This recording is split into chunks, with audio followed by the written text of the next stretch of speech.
I still remember the night Spurgeon was born like it was yesterday. It was 2015, the lights were low, and we were all crowded into that tiny room waiting for the first baby of a new generation. He was so small, so fragile, but yesterday I looked at a photo of him holding his new baby brother, Edward, and I literally had to catch my breath. He isn't a baby anymore. He's 10. He's a young man. People on the internet are freaking out, saying he's unrecognizable, and honestly, I get it. Time is a thief. But while everyone is talking about Spurgeon's growth spurt, there is so much more happening in Jessa's house that you don't see in the 10-minute vlogs. The struggle with the new house, the controversy over the baby's nickname, which, yes, we need to talk about, and the reality of raising 6 kids when the world is watching your every move. I'm Jessa Duggar, and today I'm taking you inside the Seewald home to tell the full story of how we got from Spurgeon to Edward and everything in between. Hello everyone, it's Jana. Living in the big house and being the oldest daughter at home for so long, I've had the privilege of watching all my siblings grow up. I've changed thousands of diapers, I've soothed hundreds of tears, and I've watched babies turn into toddlers. But nothing, and I mean nothing, makes you feel the passage of time quite like seeing the next generation hit double digits. We recently celebrated a milestone that honestly felt surreal, Spurgeon Seewald turning 10 years old. 10. A whole decade. I remember looking at a recent photo Jessa sent to the family group chat. It was Spurgeon holding his newest little brother, Edward, and for a second, my brain couldn't process it. I thought, who is that young man holding the baby? He looked so tall, so mature. His face has lost that baby roundness, and he looks so much like his dad, Ben. The internet went wild over that photo, calling him unrecognizable, and for once, I agree with the comments. It feels like just yesterday I was rushing over to Jess's little starter house to meet him for the first time. He was the first grandson of that era, the one who made us all aunts and uncles again. And now, he's reading thick books, he's helping cook dinner, and he's holding conversations like an adult. Seeing him at 10 years old is a wake call for all of us.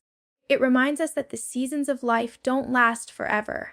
The diapers eventually disappear, the toddlers eventually stop needing to be carried, and suddenly you have a young man standing in your living room. It's beautiful, but it's also a little bit heartbreaking. To understand the mother Jessa has become, you have to remember the girl she was. Growing up, Jessa was always, let's just say, spirited. Mom always called her a strong-willed child.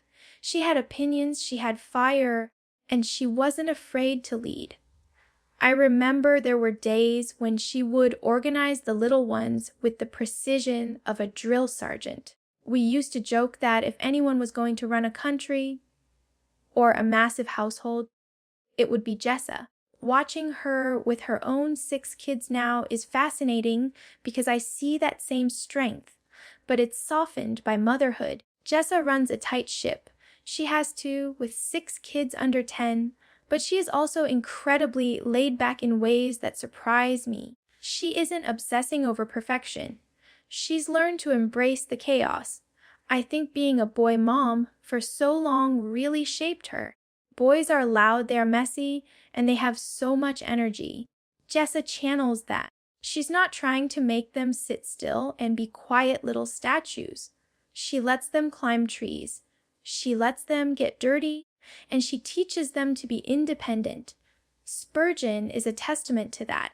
He isn't just growing up, he's growing up capable. Jessa has taught him how to serve, how to help, and how to lead. Seeing my little sister, who used to boss everyone around, now gently guiding her own little army, is a full circle moment for me. She was made for this role, even on the days when the laundry pile is higher than the couch. Let's go back to where it all started, November 2015, the birth of Spurgeon. If you watched the show, you saw the edited version, but being there in person was intense. Jessa has always wanted home births. She trusts her body, and she wanted that peaceful, private environment, but Spurgeon's birth was anything but easy. It was a long, grueling labor. I remember seeing Jessa in so much pain, but she was so focused. She didn't complain. She just went into that a zone she goes into. But after he was born, things got scary very quickly. She started bleeding more than she should have. I remember the shift in the room, from celebration to urgency. Michelle, Mom, was calm, but I could see the worry in her eyes. They had to call 911. Watching my sister being wheeled out to an ambulance right after giving birth was terrifying. Ben was holding this brand new baby, looking shell-shocked. It was a stark reminder that childbirth is a miracle, but it's also a battle. Jessa is a warrior, though. She recovered, she bounced back, and she didn't let that fear stop her from having more children. But that night remains etched in my memory. It was the night we almost lost her, and the night we gained Spurgeon. It bonds you as a family when you go through a crisis like that. Looking at Spurgeon now, I sometimes think about that ambulance ride and thank God that both of them are here, healthy and strong. Now, we have to talk about the name. Spurgeon, I'll be honest, when Jessa and Ben first told us the name, we were all a little surprised. We are used to biblical names, sure, David, Joseph, Sarah, but Spurgeon was unique. They named him after Charles Spurgeon, a famous preacher they both admired. They wanted a name that carried weight, a name with a legacy of faith attached to it. But the world was not ready for it. I remember the internet exploding. People were making memes, people were being cruel, saying, "How could you do that to a child?" It was my first real glimpse into how harsh the public could be about our personal choices as adults. But here is what I respect about Jessa. She didn't care. Not even a little bit. She didn't apologize for it, and she didn't change it to his middle name, Elliot, just to please the fans. She stood by her decision. She said, "This is his name, and he will grow into it." And you know what? She was right. We don't even think about it anymore. He is just Spurgeon. Spurge. It suits him. He is thoughtful, he is serious but funny, and he has a gravitas about him even at 10 years old. It taught me a lesson about sticking to your convictions even when thousands of strangers are telling you you're wrong. For a long time, Jessa and Ben lived in the mold house. I mean, the starter house. We joke about it now, but that little 2-bedroom house was where they built their family foundation. It was tiny, I'm talking tiny. When they just had Spurgeon, it was cozy, but then came Henry, then Ivy. Then the walls started closing in. I used to go over there to help with laundry or just hang out, and I was always amazed at how they made it work. There were toys in every corner, diaper boxes stacked to the ceiling, and always a baby crying or laughing. But it was also filled with love. Jessa learned how to be a minimalist out of necessity. You can't hoard things when you literally have no closet space. That house is where Spurgeon spent his early years.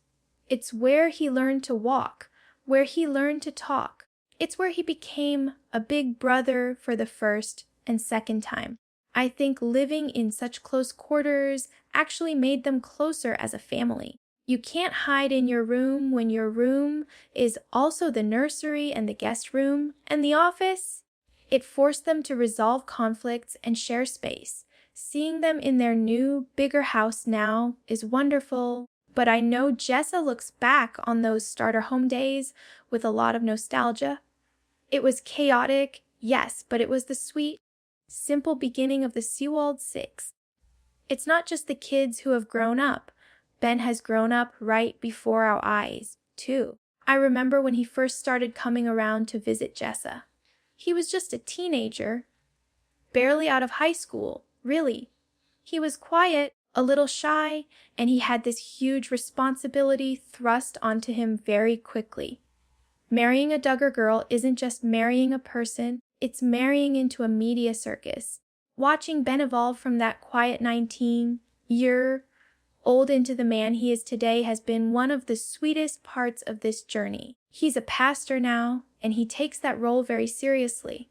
But more than that, he is such a hands-on dad. In our family, the gender roles were often very strict. Dad worked, Mom managed the home. But Ben and Jessa have a different rhythm. Ben is in the trenches with her. He's cooking, he's homeschooling, he's disciplining with patience. There were times early on when critics said he was too young or that he wouldn't be able to lead a family of this size. But he has proven them wrong. He handles the chaos of 6 kids with a calmness that balances out Jessa's high energy. Seeing him teach Spurgeon how to be a little gentleman, or watching him comfort a crying toddler, it makes me realize that Jessa chose well. He isn't the loudest voice in the room, but he is the steady anchor that their family needs. One of the hardest chapters in Jessa's story is one that she kept private for a long time. People see the highlight reel, the cute announcements, the gender reveals, but they don't always see the grief. Losing a baby is a pain that changes you forever, and Jessa has walked through that valley. I remember when she lost baby Fern, the devastation was palpable. In a family that celebrates life so publicly, dealing with death is incredibly isolating. Jessa is strong, she's the tough one, so she often grieves in silence. She doesn't want to burden others. But as her sister, I could see the heartbreak behind her eyes. She faced some cruel comments online during that time, too. People scrutinized her medical choices, her grieving process, everything. It made me so angry. Here was a mother mourning her child, and the world was treating it like a debate topic. Watching her navigate that loss with grace, leaning on her faith, instead of lashing out, showed me the depth of her character. She taught me that it's okay to not be okay, and that even in the darkest moments, God is still writing the story, even if we don't understand the chapter. The term rainbow baby is beautiful, but the journey to get there is filled with anxiety. When Jessa found out she was pregnant again after the loss, the mood wasn't just pure excitement, it was guarded hope. Every doctor's appointment, every ultrasound, there was that underlying fear of what if it happens again. I remember Jessa being much more private during that pregnancy. She waited longer to announce it. She wanted to keep that little life just for herself and Ben for a while. And I don't blame her. When you live your life on a stage, sometimes you just want to close the curtain to protect your heart.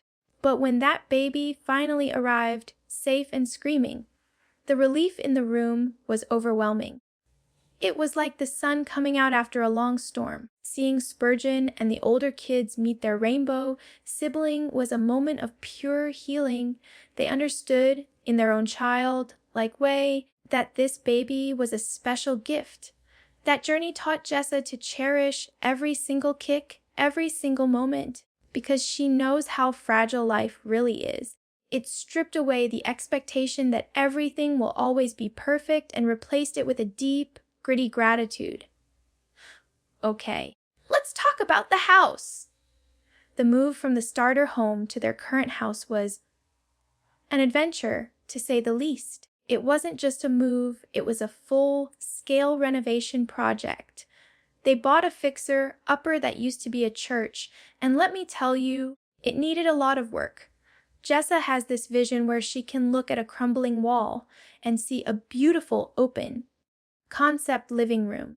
I'm the gardener, the one who likes to make things pretty on the outside, but Jessa is the demo queen. She was in there swinging hammers, painting walls, and making design decisions while pregnant and chasing toddlers. There was so much stress during that renovation. The timeline kept getting pushed back, things broke, the budget got tight. I remember going over there and thinking, how are they ever going to live here? It was a construction zone. But seeing them turn that hollow shell into a warm, functioning home for 6 kids was inspiring. It wasn't handed to them, they worked for it. They scraped the floors, they installed the cabinets. That house isn't just a building, it's a labor of love. And now, seeing the kids run down those hallways, I know it was worth every headache. I have to address the messy house scandal because it is the perfect example of how unrealistic the expectations are for moms online.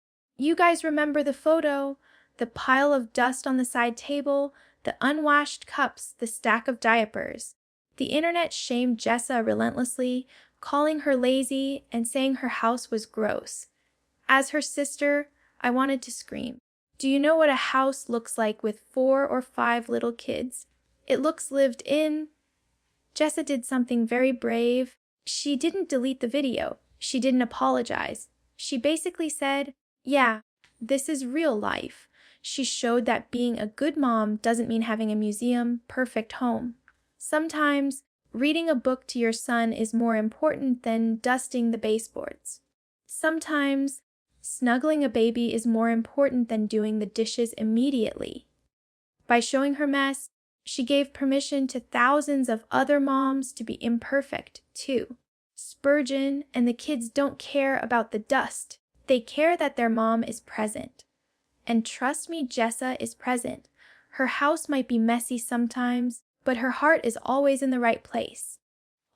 Finding out Jessa was expecting again, baby number 6, was a moment of pure joy, but also a little bit of disbelief. I mean, life with 5 kids is already a circus. When she told us she was pregnant with Edward, I remember thinking, where are we going to put another car seat?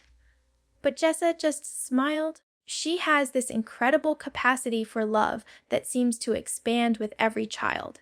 She kept this pregnancy relatively quiet for a while.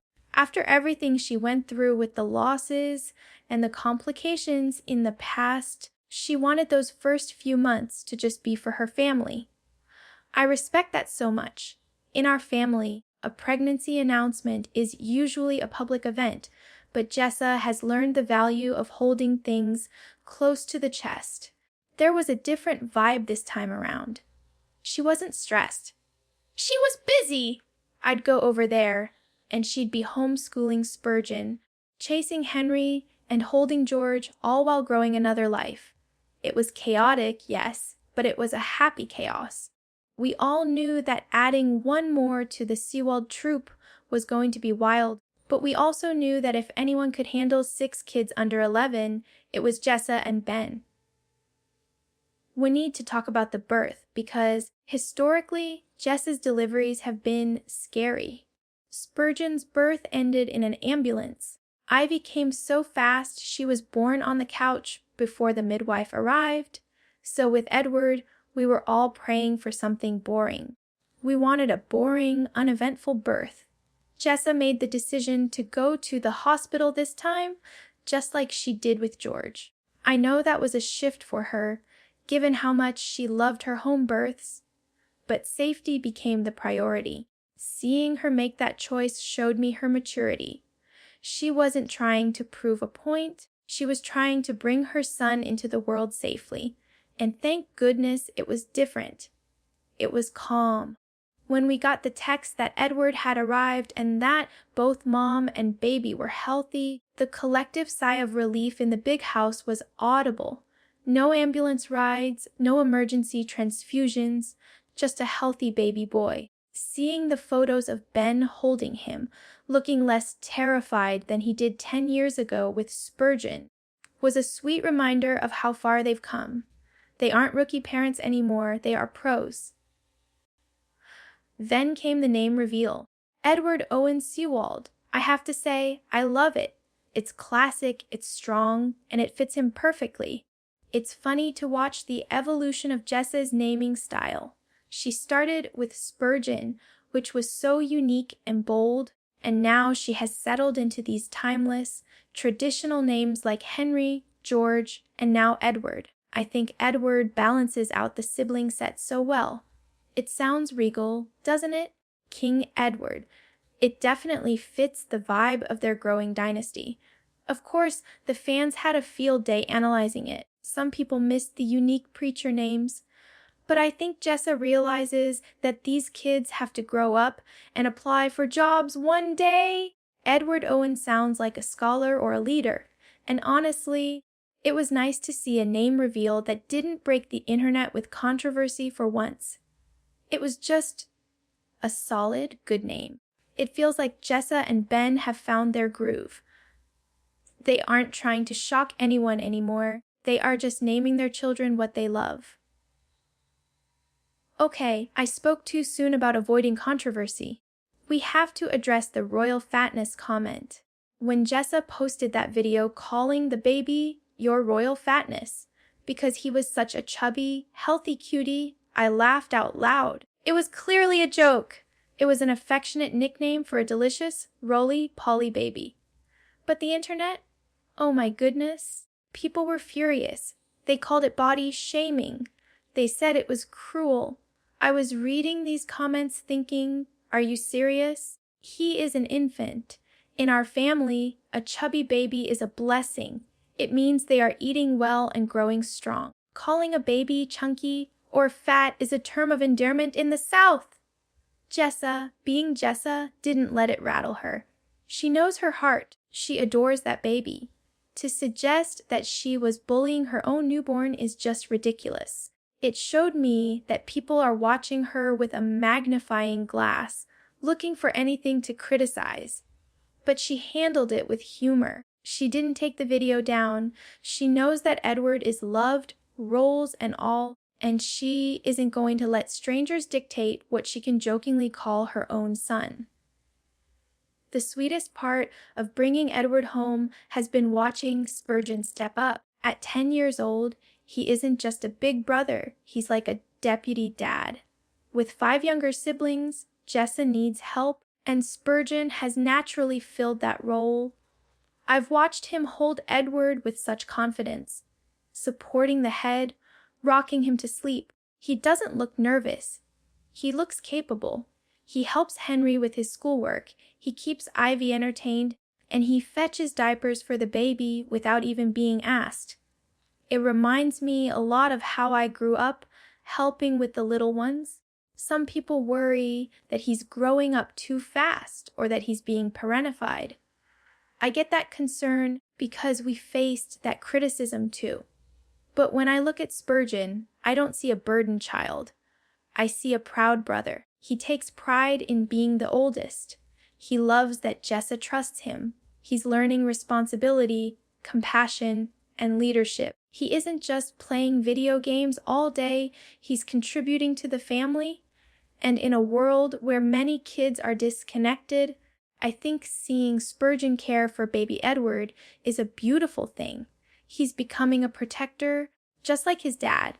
One thing I love about our family is that no matter how much things change, the cousin bond stays strong. Jessa's kids are right in the middle of this massive pack of grandkids. Spurgeon, Henry, and Ivy have so many playmates, but it's interesting to see how the dynamics are shifting compared to when we were growing up. We were all raised in one house, inseparable. But Jessa's kids have cousins in California with Jinger, cousins here in Arkansas with Jill and Joy, and cousins scattered all over. I admire how Jessa makes an effort to keep those connections alive, even when family politics get complicated. She's the one FaceTiming the out-of-towners, making sure Spurgeon knows who his cousins are. But watching Spurgeon with the younger cousins is especially sweet. He's one of the oldest grandsons now. Mackenzie is the oldest grandkid. But Spurgeon is the leader of the Seawald pack.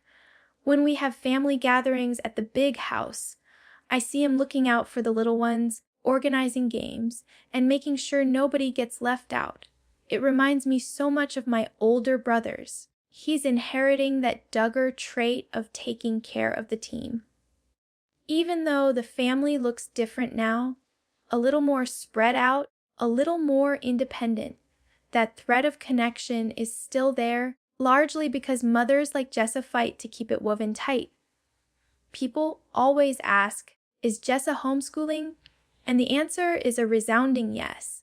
But it looks very different from the way Mom taught us at the dining room table. We grew up with the ATI curriculum, those yellow wisdom booklets. Jessa has taken a more eclectic approach. She uses different resources, she's more flexible, and she tailors it to each child's interest. Spurgeon is incredibly bright. I go over there and he's reading books that I feel like I didn't read until high school. He has this thirst for knowledge that Jessa really nurtures. She isn't just teaching them to memorize facts, she's teaching them to think. I've seen them doing science experiments in the kitchen that leave a huge mess, but the kids are laughing and learning. It's the Academy of Seawald, as Ben calls it. Ben is actually really involved in their education too, especially with the theological and history side of things. It's a partnership. Seeing Spurgeon excel in his studies makes me proud, but it also shows me that homeschooling evolves. Jessa took the foundation Mom gave us and updated it for 2026. She's raising kids who are articulate and curious. Spurgeon isn't sheltered in the same way we were. He's aware of the world, but he's viewing it through the lens of the values Jessa and Ben are instilling in him. A lot of people wonder how Jessa and Ben make it work financially. They have 6 kids, a nice house, and they aren't on TLC anymore. There is this misconception that my dad pays for everything, but that's just not true. Jessa and Ben have had to be very smart and independent. Ben works hard as a pastor. It's a calling, not a get-rich-quick scheme, but he provides for his family with integrity. And Jessa is a businesswoman. She has turned her social media and her YouTube channel into a real job. She edits her own videos. She manages her own partnerships. I've watched her stay up late after the kids are asleep, working on content to help pay the bills. They are also incredibly thrifty. We were raised to buy used and save the difference, and Jessa still lives by that. She shops at consignment stores for the kids' clothes, even for Spurgeon, who is growing out of everything so fast. She cooks from scratch. She doesn't waste money on flashy things. That financial independence is important to them. It means they don't owe anyone anything. They are building this life on their own terms, dollar by dollar. Seeing them stand on their own 2 feet, raising 6 kids without a TV network paycheck, is something I really respect.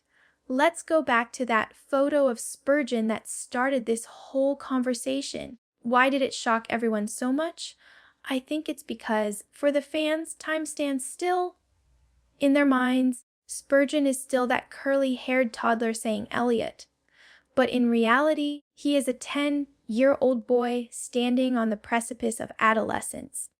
In that photo, you don't just see a child, you see a meanie Ben. He has Ben's eyes, Ben's smile, and even Ben's posture. It's like looking at a carbon copy. But beyond the physical, you see a maturity in his eyes. He looks ready for the next season. It's a visual reminder that the counting on era is over. The babies are gone. The next generation is rising up.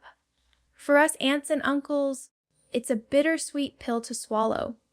We miss the chubby cheeks, but we are excited to see who this young man becomes. That photo went viral not just because he looks different, but because it forced everyone to realize that 10 years have passed since we first met him. He isn't a prop in a show, he's a person growing into his own identity. And honestly, he's turning into a pretty cool kid.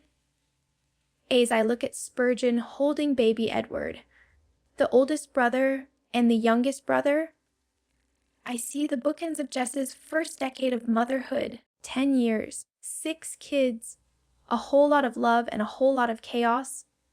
I don't know what the future holds for Spurgeon or Edward. Being born into this family comes with a unique set of challenges. The world watches them closely, but I also know that Jessa and Ben are doing their best to give them a childhood that is grounded in faith and privacy despite the public eye. They are raising boys who I hope will grow up to be men of character. Men who respect women, men who work hard, and men who love God. Spurgeon is already well on his way, and Edward. Well, he has 5 older siblings to show him the ropes. This isn't just the story of a TV family anymore. It's the story of a real family, figuring it out one day at a time. Thank you for letting me share a little bit of what it looks like from the inside. From my heart to yours, thanks for watching Spurgeon grow up with us.